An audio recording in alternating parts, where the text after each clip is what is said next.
내게 허락하신 시련을 통해 나의 믿음 더욱 강하게 자라나고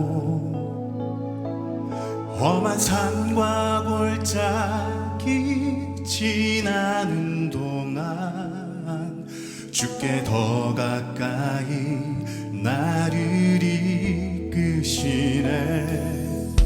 내가 겪는 시험이 어렵고 힘겨워도 내 주님보다 크지 않네.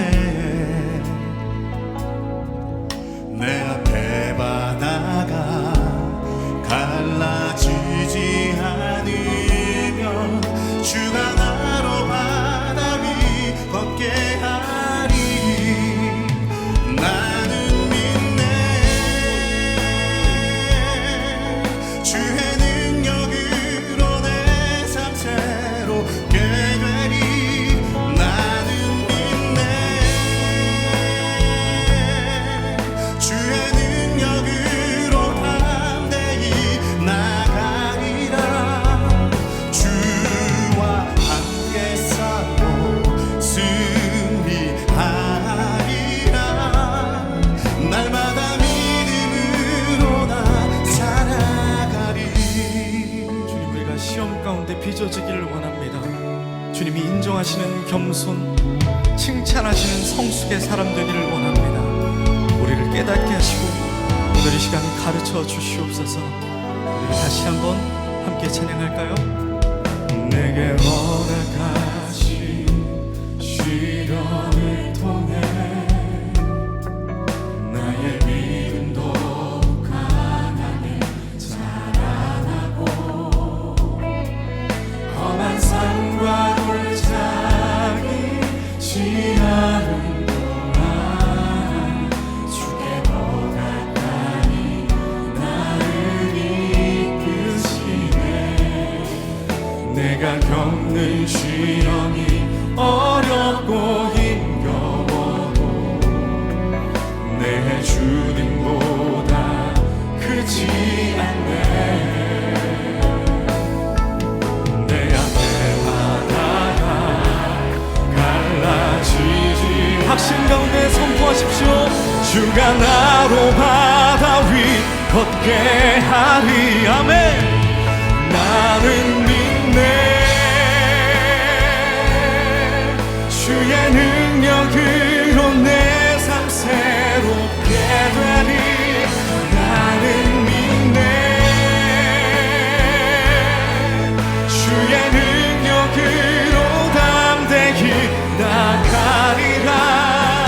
주와 함께 우리를 가로막는 모든 것들과 말씀으로 싸워 이겨내게 하여 주시기를, 우리에게 다시 한번 능력을 주시기를 우리 간구함으로 우리 마지막으로 찬양합시다. 나는 믿네. 주의 능력으로 내 삶 새롭게 되리. 나는 믿네. 주의 능력으로 담대히 나가리라. 주와 함께 싸워 승리하리라. 날마다 믿음으로 나. 우리 마지막으로 다시 한 번만 여러분의 목소리로 나는 믿네.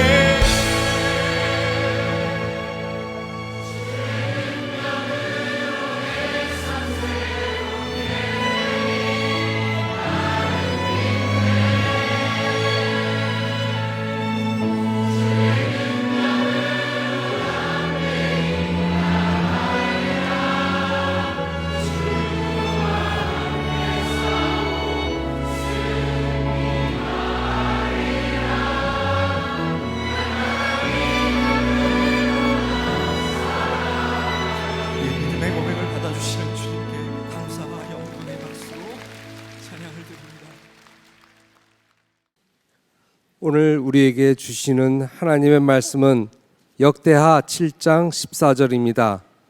역대하 7장 14절입니다.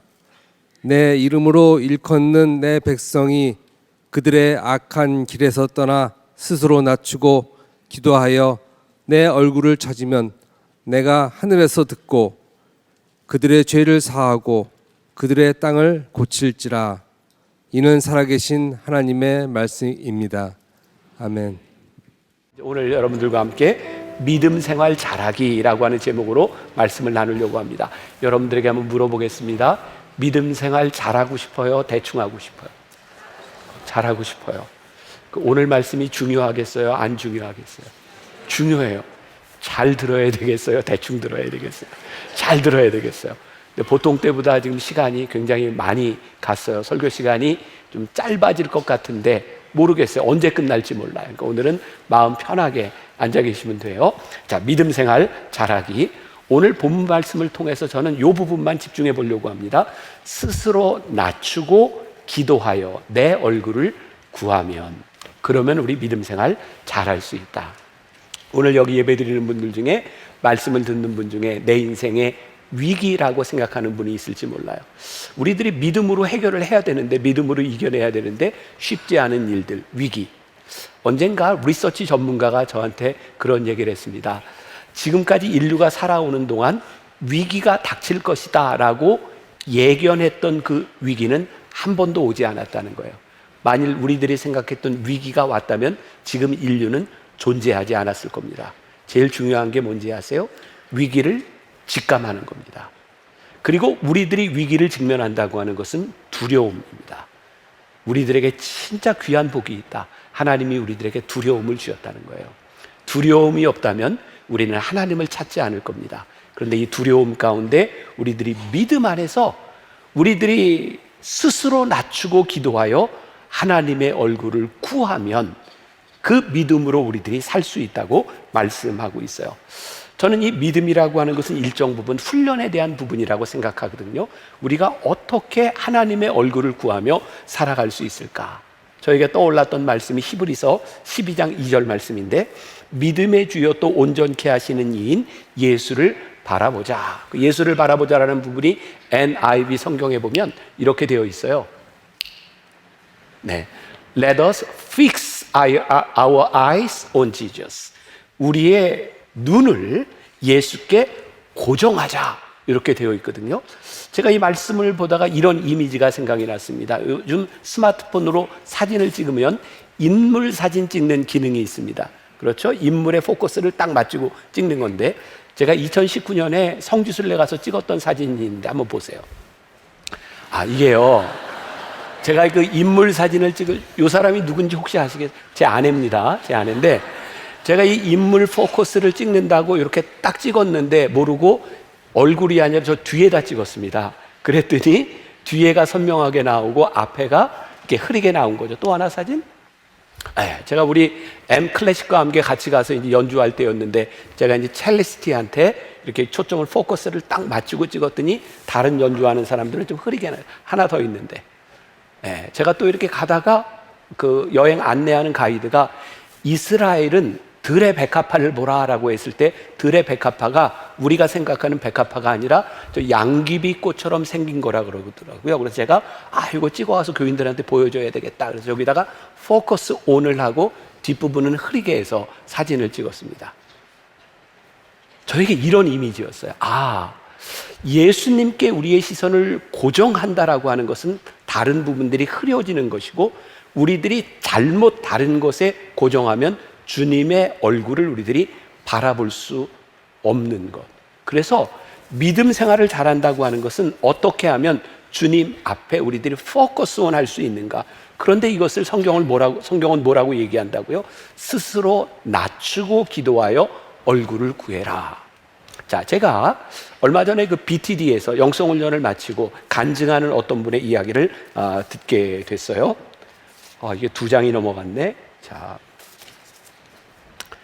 여러분들은 내가 얘기 안 하면 모르는데, 또 내가 솔직하게 이런 얘기까지 하고. 자, 이제 훈련이 필요하다고 하는 이 부분에서 조금 더 이야기를 해볼게요. 제가 이런 문장을 써놨어요. 이 설교는 제가 오래전에 써놓은 설교입니다.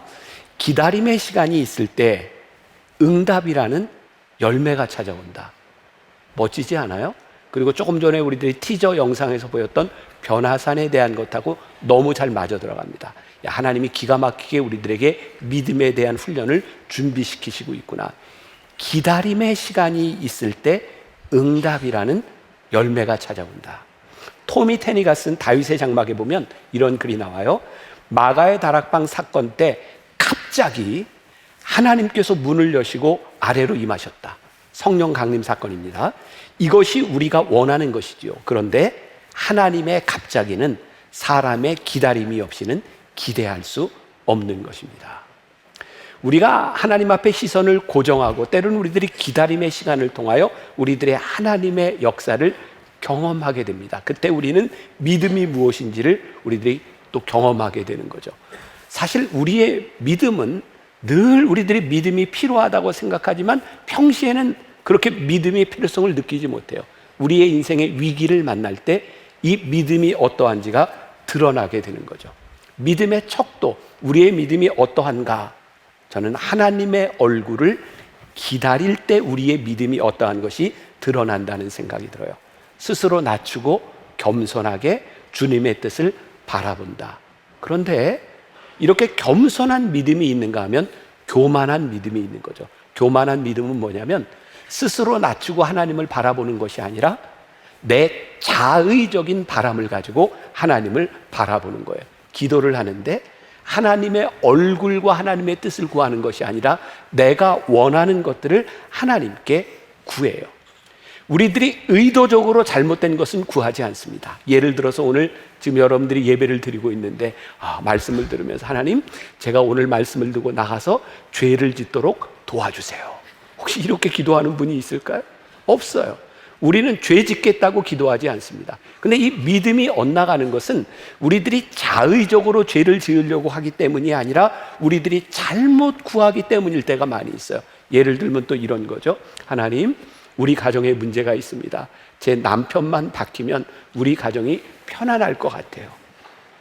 우리 아내만 바뀌면 우리 가정이 조용할 것 같아요. 우리 자식들만 좀 잘 되면 뭔가 문제가 해결이 될 것 같아요.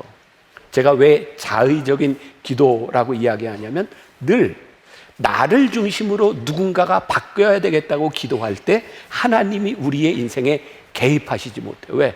다 잘못이 누군가에게 있는데. 오해하지 마세요. 남편과 아내와 다른 사람에게 잘못이 없다고 하는 것이 아니라 내가 중심이 되어서 기도할 때 하나님은 우리들의 삶에 개입하지 못하세요. 그때 우리의 믿음은 작동하지 못하는 거죠. 제가 조금 아까 이야기하려고 했던 BTD 간증, 어떤 분이 이렇게 얘기를 했습니다. 하나님의 은혜를 체험하고 나니 변해야 하는 것은 상대방이 아니라 저인 것을 깨달았습니다. 저의 모습을 보게 하신 하나님 너무나 감사합니다. 이곳을 내려가면 그 사람을 다른 눈으로 볼 수 있을 것 같아요. 제가 그 얘기를 들으면서 속으로 성숙했구나, 그리고 겸손하구나, 그런 마음이 들었어요. 자, 우리의 믿음 점검 포인트, 우리가 기도를 하고 그 기도를 하나님이 들어주신다면 그것으로 인해 하나님이 영광을 받으실 수 있겠구나. 그럼 오케이.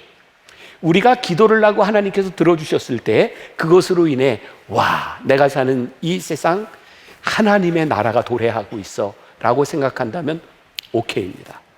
내가 하나님께 기도하는 것, 그것을 들어주심으로 인하여 그 누군가에게 도움이 되는 게 확실해. 그럼 오케이입니다.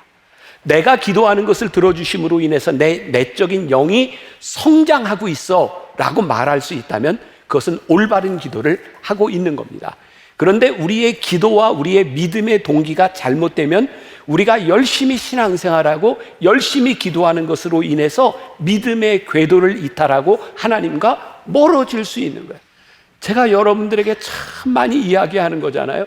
우리들이 신앙생활하면서 너무 힘들고 이해하기 힘든 것 중에 하나가 어쩌면 저렇게 기도 열심히 하고 신앙생활 잘하는데 하나님의 모습이 보이지 않을까, 하나님의 성품이 보이지 않을까, 하나님과 멀어져 있는 모습들. 근데 문제는요, 우리들이 생각해야 될 것 중에 하나, 그래, 우리가 기도를 지금 잘못하고 있어, 우리 믿음이 잘못됐어, 그러면 이걸 교정하면 우리들에게 아무 문제가 없어야 되는데 사실 우리들의 삶에는 더 중요한 문제가 우리들에게 있는 거죠.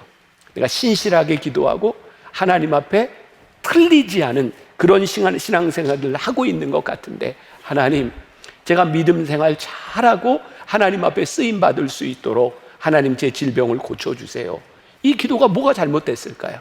하나님, 우리 자식이 하나님 앞에 돌아올 수 있도록 우리 아들을 붙잡아 주세요. 우리 딸을 붙잡아 주세요. 그런데 하나님께 돌아오지 않는 모습들, 분명히 신실하게 하나님 보시기에 맞는 기도를 하고 있지만 그 기도들이 이루어지지 않을 때 우리는 이렇게 표현하죠. 의인의 고통.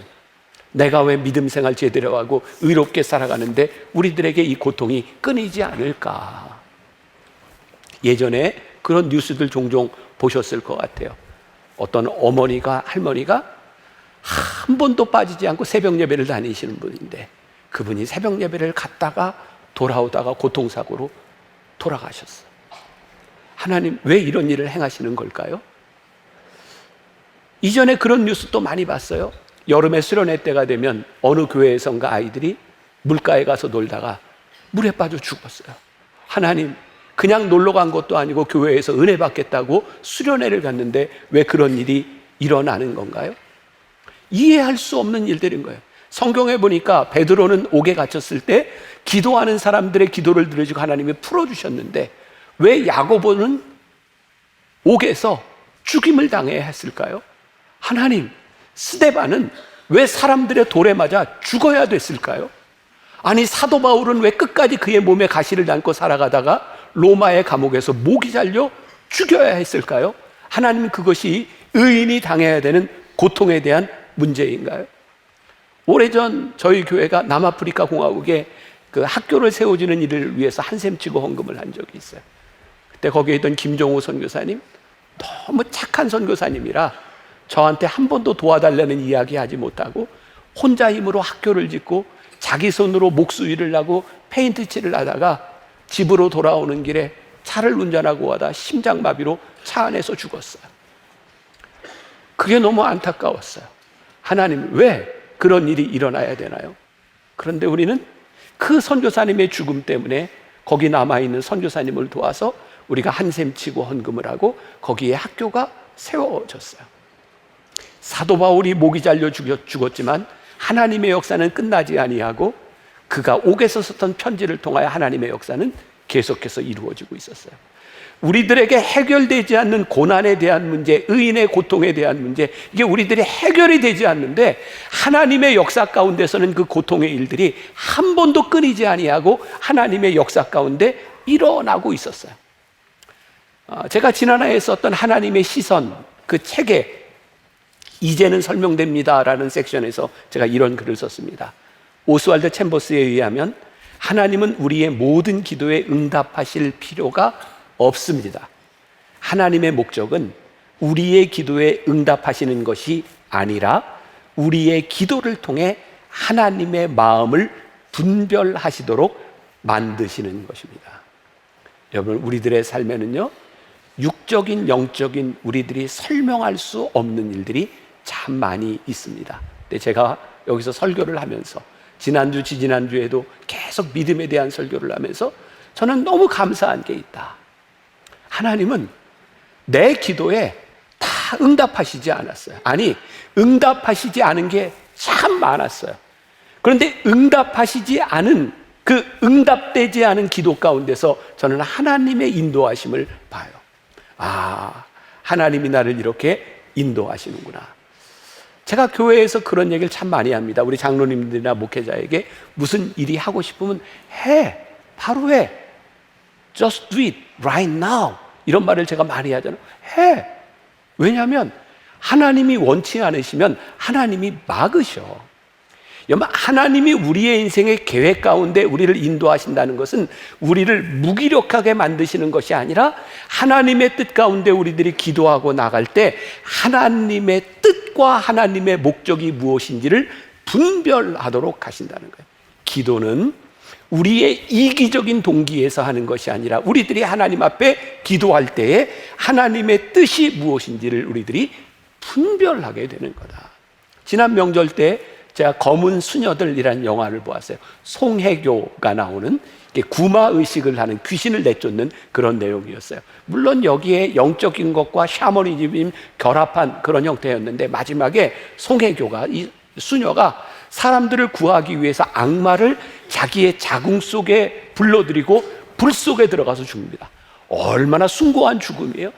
근데 우리들에게 이해가 되지 않는 게 있어요. 왜 그 사람은 숭고하게 죽어야 되는가? 우리들에게 일어나는 많은 영적인 일들과 하나님의 계획은 우리들이 다 이해할 수 있는 것들이 아니다. 그러나 하나님은 일하고 계시기 때문에 우리가 그 하나님의 계획 속에, 하나님, 제가 하나님을 믿으며 이 믿음으로 하나님의 길을 갑니다 라고 할 때 우리는 믿음의 길 속에 따라갈 수 있는 거예요. 다시 이야기합니다. 저는 만나교회 목회를 하면서 내 뜻대로 되어진 것이 아니라 하나님이 이끄시는 그 이끄심 가운데 내가 있는 것이 믿음의 길을 가는 것이라고 확신합니다. 요한계시록 21장 4절에 보니까 그들의 눈에서 모든 눈물을 닦아주실 것이니 다시는 죽음이 없고 슬픔도 울부짖음도 고통도 없을 것이다. 이전 것들이 다 사라져 버렸기 때문이다. 우리들 눈의 눈물 하나님이 닦아주실 것입니다. 우리들이 지금 당하는 고통과 어려움들, 이해할 수 없는 것들, 그것이 다 지나가게 될 것입니다. 우리가 하나님의 계획 속에 있을 때 우리는 믿음 안에서 살아가게 돼요. 인내하는 것, 기다리는 것 쉽지 않아요. 여러분들 중에 지금 작정하고 기도하는 분이 있을지 몰라요. 어떤 인생의 문제인지 모르지만. 그런데 하나님의 계획 속에 우리들이 들어간다고 하는 것은 나의 작정으로 믿음 생활을 하는 것이 아니라 하나님의 계획 속에서 내가 살아간다는 거예요. 내 작정이 끝나도, 내가 정해놓은 기간이 끝나도 하나님의 계획 속에 우리들이 들어가게 될 때 우리는 믿음의 눈으로 우리들의 삶을 바라봐요. 제가 2005년 21년 전입니다. 우리 교인들에게 송구영신 예배를 드리면서 그런 부탁을 했죠. 여러분들의 기도 제목을 잘 써내세요. 그리고 여러분들 가족 사진을 붙여내세요. 그러면 제가 여러분들에게 그 기도 제목을 보고 제가 손으로 편지를 쓰겠습니다. 그리고 그때 저는 그렇게 많이 낼 줄 몰랐어요. 그 당시에 2005년에 1000통, 제가 1월 2일부터 시작해서 9월 30일까지 매일 편지를 썼어요. 지난번에도 한번 얘기했죠. 내가 다시는 안 하리라. 너무 힘들었어요. 근데 그 편지, 여러분들의 기도 제목에 제가 한 3가지 카테고리로 분류가 되더라고요. 건강에 대한 문제, 자녀에 대한 문제, 경제적인 문제. 이런 어려움들과 기도 제목들을 모두가 가지고 있구나. 그리고 기도 제목을 읽고 우리 교인들에게 어떤 성경 말씀이 필요할까, 제가 이렇게 찾아서 그렇게 손편지를 썼는데, 그때 제일 많이 성경 구절을 써드렸던 게 로마서 5장 3절부터 5절까지 말씀이었어요. 다만 이뿐 아니라 우리가 환난 중에도 즐거워하나니 이는 환난은 인내를, 인내는 연단을, 연단은 소망을 이루는 줄 알미로다. 소망이 우리를 부끄럽게 하지 아니함은 우리에게 주신 성령으로 말미암아 하나님의 사랑이 우리 마음에 부은 바 되리니. 하나님이 우리를 사랑하시고 우리를 붙잡아 주신다는 이 변치 않는 믿음과 신뢰가 우리들에게 가장 튼튼한 버팀목이 되는구나. 우리가 이해할 수 없는 환난 가운데 인내할 수 있고, 그 인내가 우리들의 삶을, 연단함을 우리들이 믿을 수 있고, 그 연단 가운데서 소망을 볼 수 있는 사람이라면 우리들이 믿음을 붙들고 살아갈 수 있겠구나. 또 하나 예를 들어볼게요. 제가 우리 애들 어렸을 때 이제 여행을 다니면서 겪었던 일인데, 자녀를 키워본 분들은 다 그런 기억이 있을 거예요. 지금처럼 스마트폰에 내비게이션이 있었던 때가 아니라 그때는 이제 지도를 보고 이렇게 갈 때였는데, 애들을 뒤에 태우고 가면 애들이 콕 물어요. 다 왔어요? 거의 다 왔어. 다 왔어요? 거의 다 왔어. 보세요. 아무리 거의 다 왔다고 이야기를 해도 거기에 도착할 때까지는 가야 되는 겁니다. 인내는 쉽지 않습니다. 왜? 우리가 이해할 수 없는 그곳에. 근데 하나님의 교회 가운데 우리들이 있을 때 우리들이 인내할 수 있는 이유가 뭔가요? 하나님은 거기까지 우리를 인도하시는 분이야. 하나님의 계획 가운데 있을 때에 우리들이 인내하며 소망을 붙들 수 있는 거예요. 우리 아이들이 클 때, 아마 우리 아들내미가 아마 중학교 아마 올라갈 그때쯤이었던 것 같아요. 아니, 우리 아들내미가 목사 아들인데 갑자기 방학 때 머리 염색을 하겠다는 거예요. 생각해봐라. 근데 염색을 해야 되는 이유가, 아빠, 제가 앞으로 어떻게 될지 모르잖아요. 아빠처럼 되면 저는 아무것도 할 수 없어요. 그러니까 학창 시절에 이거 한번 해봐야 되겠다는 거예요. 그래서 그래 해라. 그래서 막 브릿지도 넣고 염색도 넣고. 근데 이제 계약할 때가 돼서 뭐 그건 뭐 이제 다시 탈색을 하든지 하면 되는데, 이놈이 또 뭐라고 얘기하냐면, 아빠 저 귀도 좀 뚫고 싶어요. 중학생 때 담임 목사 아들이. 그래서 제가 그래 뚫어라. 그래서 이제 귀를 뚫었어요. 그래서 중학교 때 귀걸이도 하고 지금 목사예요. 네, 이제 귀도 뚫고. 그런데 계약할 때가 됐는데 귀걸이를 빼고 여기다가 살색 테이프를 붙이고 가는 거예요. 뭘까요? 지가 봐도 이게 지금 학교에 가는데 올바르지 않은 거예요. 부모에게 허락을 받았다고 그게 옳은 것이 아니라 부끄러울 수도 있는 겁니다. 여러분, 우리의 인생에 우리가 원하는 모든 것들이 이루어지는 것이 우리들에게 행복이거나 모든 것들이 이루어지는 것이 하나님의 뜻대로 이루어지는 것이 아닌 거예요. 또 하나 부끄러운 이야기인데, 이건 뭐 오래 지나갔으니까 제가 얘기해도 될 것 같아요. 뭐 제가 잡혀갈 것 같지는 않아요. 너무 오래됐으니까. 제가 고3 시험을 마치고 대학 가기 전에 전 그렇게 운전을 하고 싶었어요. 운전면허가 없는데. 그래서 그 겨울 시즌에 아버지 차를 타고 제가 몰래 운전을 하고 나갔어요. 아파트, 이 공소시효 다 지난 거죠. 45년 전 얘기. 자, 그래서 이렇게 운전을 하고 딱 가는데 그때 기억해요. 그 길가에 교통경찰이 딱 서 있는데 거기를 지나갈 수가 없는 거예요. 무서워서. 사실 지나가도 아무렇지도 않았을 텐데. 그런 생각이 이 말씀을 준비하면서 운전 면허를 딸 나이, 그것을 정해 놓았다면 기다려야 되는 겁니다. 그것을 위반하면 부끄럽고 그것을 위반하면 옳지 않은 거예요. 우리가 하나님의 뜻을 다 알 수 없는데 우리는 늘 우리의 뜻을 가지고 우리들의 믿음 생활을 재단할 때가 있어요. 우리의 믿음이 자라고 이 믿음이 우리들에게 워킹하기 위해서 참 중요한 게 있다. 그게 뭐예요? 우리를 사랑하시는 하나님의 계획 가운데 우리들이 들어가는 거예요. 그때 우리는 인내와 소망을 가지고 살아가게 돼요. 그러면 우리들의 이 믿음을 가로막는 것들, 왜 우리의 믿음이 성장하지 않는가? 간단하게 몇 가지를 생각해 봅니다. 첫 번째, 우리들이 기도하지 않기 때문에. 야고보서 4장 2절에 보니까 너희가 얻지 못하면 구하지 아니하기 때문이요. 자, 기도하지 않는다.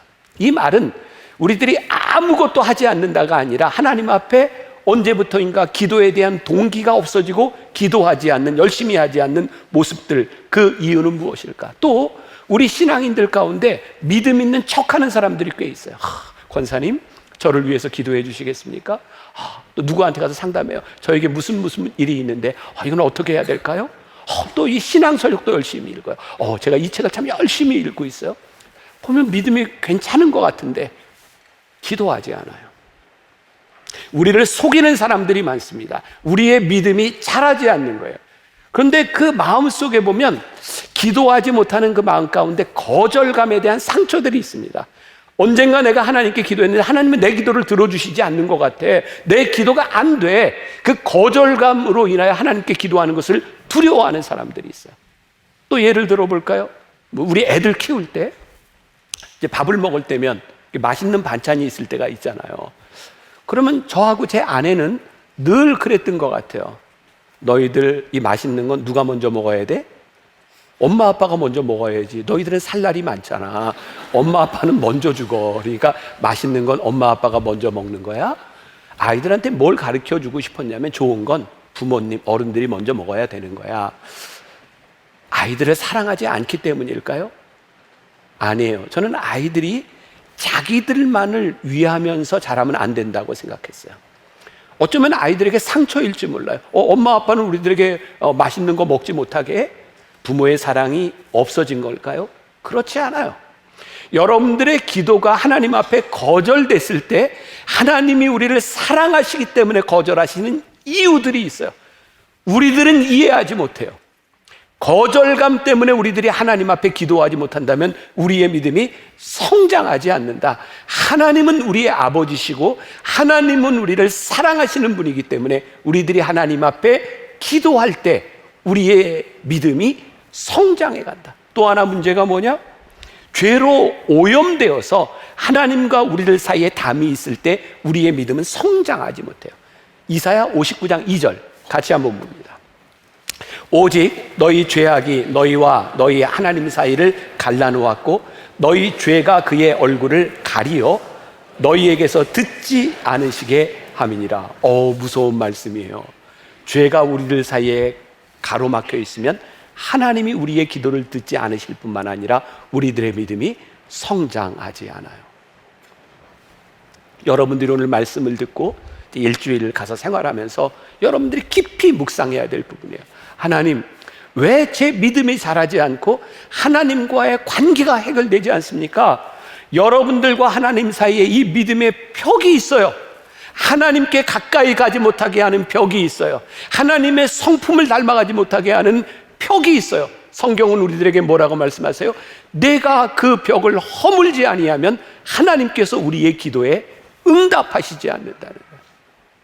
세 번째, 우리들에게 중요한 건 우리들의 잘못된 인간관계, 해결되지 않는 인간관계가 믿음을 가로막는다. 유명한 말씀, 예수님 산상수훈 가운데 마태복음 5장 23절 24절 같이 봉독합니다. 자, 시작.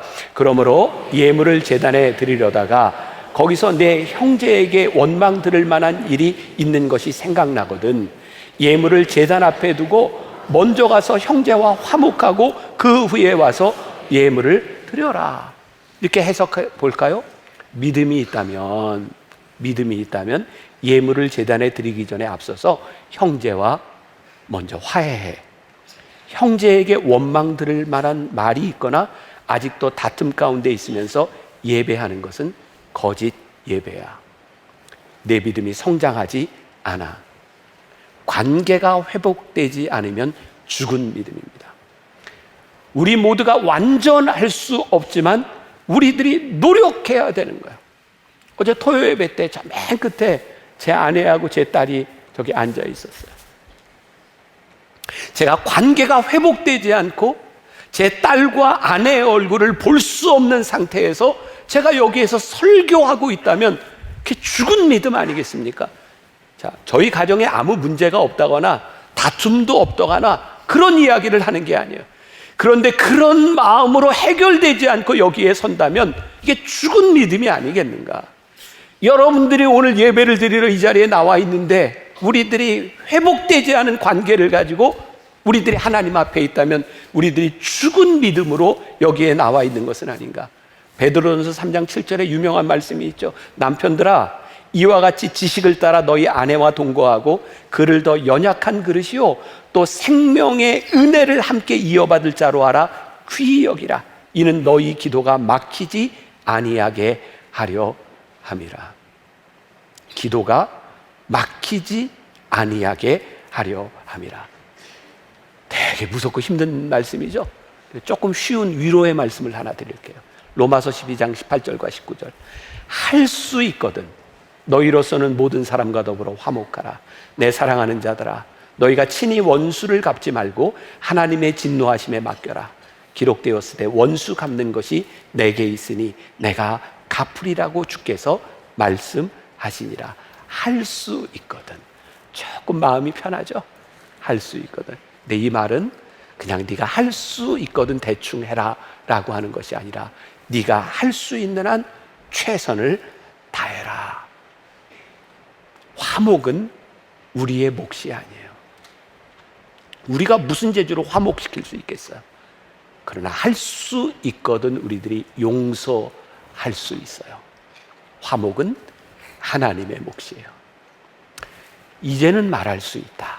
제가 만나교회 목사가 되고 얼마 되지 않았을 때 몇 년 동안 매년 그렇게 블랙메일이 돌아요. 근데 그 블랙메일이라고 하는 게 뭐 저에 대한 별 얘기가 다 도는데 제가 힘들었던 건 뭐냐면 제가 지키고 싶은 가치, 저는 목회자로 이렇게 살아야 되겠다고 가장 중요한 그 가치를 흔들어 놓는 일들인 거예요. 아니 어디에서 이런 근거 없는 그런 이야기들을, 그것도 사람들에게 편지를 보내는지 정말 내 속을 다 이렇게 쪼개서 보여주고 싶은 거예요. 어떻게 저런 나쁜 놈만 아니라 또 있었을 텐데, 그죠? 그 누군지 밝혀내고 싶은 거예요. 근데 어느 날 제 속에 그런 마음이 들더라고요. 밝혀내면 누가 그걸 썼는지 설교할 때 그 사람의 얼굴이 보이면 설교가 되겠냐? 그래서 밝히려는 생각을 버렸어요. 그리고 보니까 너무 감사해요. 내가 누군가의 허물을 드러내서 그놈이 얼마나 나쁜 놈인지를 아는 것보다 내가 하나님 앞에 설교자로 서는 것, 이것이 정말 귀한 일이었구나. 여러분들을 지금 힘들게 하는 그런 일들이 있을 거예요. 누구 때문에 화나고 누구 때문에 속이 뒤집혀질 것 같은 일이 있을 거예요. 그런데 오늘 우리들에게 하시는 말씀이 뭐예요? 할 수만 있거든 내가 그걸 하나님께 맡길 수 없겠니? 그때 우리의 믿음이 자라나는 거예요. 믿음 생활이 되는 거예요. 남을 돌보지 않을 때, 하나님의 성품을 닮아가지 못할 때 우리의 믿음이 자라나지 않는다. 저는 오늘 뭐 이게 어쩌다 보니까 이게 지금 맞아 들어갔는데 한샘 치고 이제 헌금을 하는데, 전 진짜 이 한샘 치고 헌금을 우리 교회에서 이렇게 하는 게 너무 감사한 게 하나님께서 저에게 주시는 마음이거든요. 한샘 치고 할 때는 되게 두 종류 중에 하나입니다. 제가 어디를 갔든지 누구를 만났든지 하나님이 너무 안타까운 마음을 주시는 거예요. 그럼 제가 교인들한테 한샘 치고를 요청해요. 또 어떤 교인들을 향해서 저에게 이렇게 얘기합니다. 목사님, 누구에게 너무 필요한데 한샘 치고 헌금 한번 하면 안 될까요? 제가 자주는 하지 못하지만 그 마음 때문에 제가 한샘 치고를 해요. 그리고 그 한샘 치고 헌금을 하고 누군가를 돕고 어려운 곳에 그런 일이 이렇게 일어났을 때 제가 이렇게 하나님의 마음이 느껴지는 거예요. 거기에 하나님의 마음과 하나님의 성품이 있구나. 목회하면서 너무 감사한 게 그런 일을 할 때마다 우리가 하나님 아버지의 성품을 닮아가고 있다는 생각이 들어요. 우리들의 믿음 생활을 어떻게 잘 할 수 있을까요? 우리들에게서 하나님의 성품이 나타나는 거예요. 하나님의 모습이 우리들 가운데 드러나는 거예요. 믿음이 자란다고 하는 것, 우리에게서 하나님의 성품이 나타나는 것이다. 오늘 믿음 생활 잘하기 몇 가지를 여러분들에게 이야기했습니다. 자, 여러분들 마음속에 혹시 이런 결심을 하는 분이 있어요? 목사님이 믿음 생활 잘하는 방법을 알려줬는데 내가 잘 듣고 나가면서 잊어버려야지. 혹시 이러는 분 있으신가? 아니죠. 우리 말씀을 듣고 어떻게 해요? 살아내야죠. 말씀을 우리들이 품고 이 세상에서 그 말씀을 살아내야 믿음의 능력이 우리 안에서 나타나는 거죠. 아멘 타이밍이에요. 아멘. 다음 주에 우리들이 여기에 모일 때 믿음을 살아낸 모습으로 하나님, 우리가 정말 믿음으로 살려고 애쓰고 정말 힘든데 하나님이 이 믿음 붙들고 살려고 애쓰다가 여기에 나왔습니다. 그래서 여기 탁 들어오는데 십자가를 보는데 그냥 눈물이 확 쏟아질 수 있는 그런 믿음의 사람으로 다음 주에 다시 만납시다. 네. 오늘 이곳에 계신 성령님, 네, 함께 찬양합시다.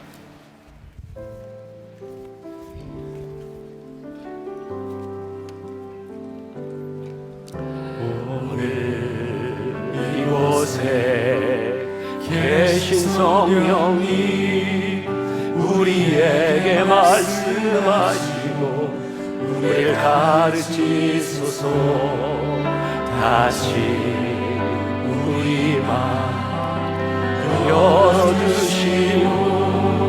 주의 빛으로 밝고 우리 인도하소서. 주님보다 앞서지 않고 겸손하게 주님의 말씀 기다리니 주님 손에 우리를 드립니다. 사랑으로 인도하소서. 오늘 이곳에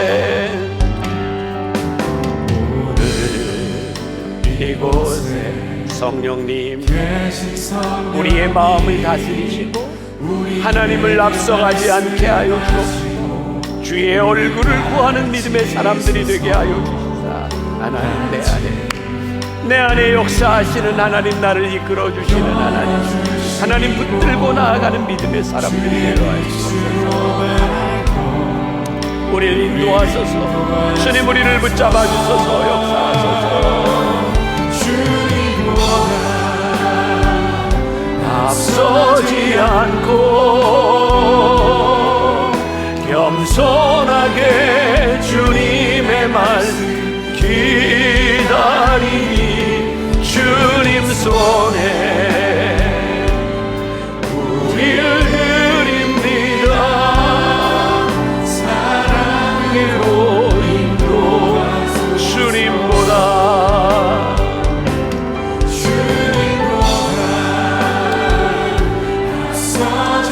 우리들에게 주님의 마음을 겸손하게 주님의 말씀 기다리니 주님 손에 우리를 드립니다. 사랑으로 인도하소서. 우리 한 번도 주님보다 앞서지 않고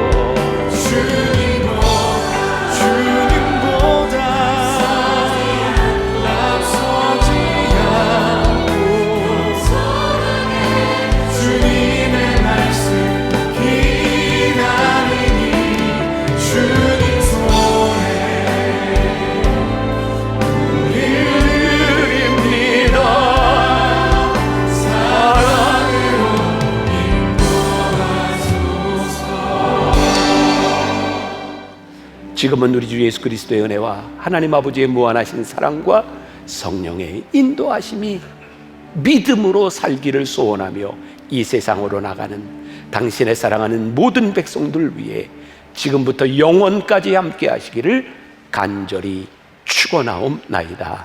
아멘.